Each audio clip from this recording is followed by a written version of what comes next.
Hello everyone, welcome back to knowledge for future study channel. इस video में हम soil exploration and stabilization के questions discuss करेंगे।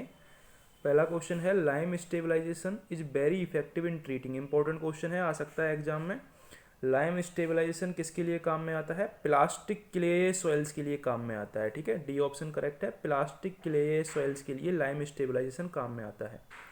विच one of the following test can not be done without undisturbed sampling. ये भी अच्छा question है। Undisturbed sampling के बिना कौन सा टेस्ट किया जा सकता है? नहीं किया जा सकता है। ठीक है, तो करेक्ट आंसर हो जाएगा इसका एटरबर्ग लिमिट्स। जो एटरबर्ग लिमिट्स टेस्ट है वो अनडिस्टर्ब्ड सैम्पलिंग के बिना नहीं किया जा सकता। Which is the most commonly used sampling for obtaining a disturbed sample of the soil. Disturbed sampling के लिए स्प्लिट स्पून सैंपलर ये मोस्ट कॉमनली यूज्ड सैम्पलिंग है।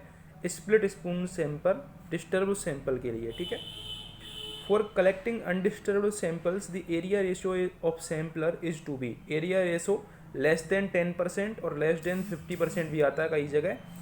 ये होना चाहिए अनडिस्टर्ब्ड सैंपल के लिए। अगला क्वेश्चन है, free fall of hammer in a standard penetration test is equal to. Free fall कितना होता है? 75 सेमी होता है फ्री फॉल हैमर का स्टैंडर्ड पेनिट्रेशन टेस्ट में।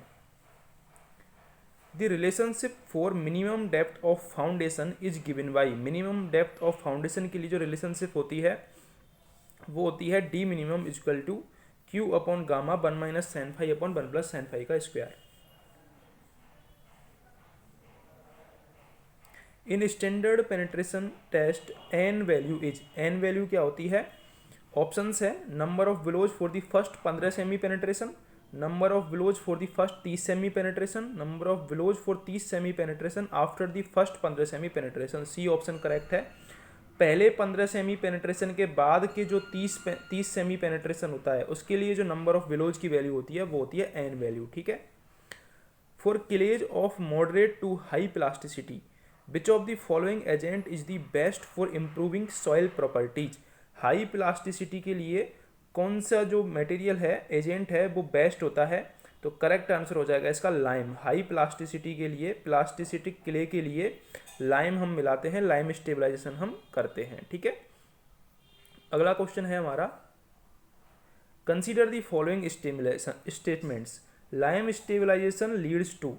ऑप्शन है, decrease in shrinkage limit, increase in plastic limit, decrease in liquid limit and fluctuation of clay particles. तो करेक्ट आंसर है इसका सेकंड, थर्ड और फोर्थ करेक्ट है लाइम स्टेबलाइजेशन के बारे में। लाइम स्टेबलाइजेशन प्लास्टिक लिमिट को इंक्रीज करता है, लिक्विड लिमिट को डिक्रीज करता है और क्ले पार्टिकल्स के फ्लक्चुएशन को करता है। ठीक है, अगला क्वेश्चन है, in standard penetration test the split spoon sampler is penetrated into the soil stratum by giving blows for a drop whose height and free fall respectively are. तो height और फ्री फॉल कितना होता है? Height होता है, height नहीं है ये वेट है, वेट होता है 65 किलोग्राम और जो फ्री फॉल होता है वो होता है 75 सेमी। 75 सेमी की हाइट से गिरता है। ठीक है, स्टैंडर्ड पेनिट्रेशन टेस्ट में। In stabilizing soil by mixing with the cement the amount of cement used as a percent of soil is. तो करेक्ट आंसर है इसका सी ऑप्शन, 5 to 14% हम मिलाते हैं सीमेंट जब हमको स्टेबलाइजेशन करना होता है। ठीक है, अगला क्वेश्चन है, with the increase in value of plasticity index of soil the quantity of lime required for stabilization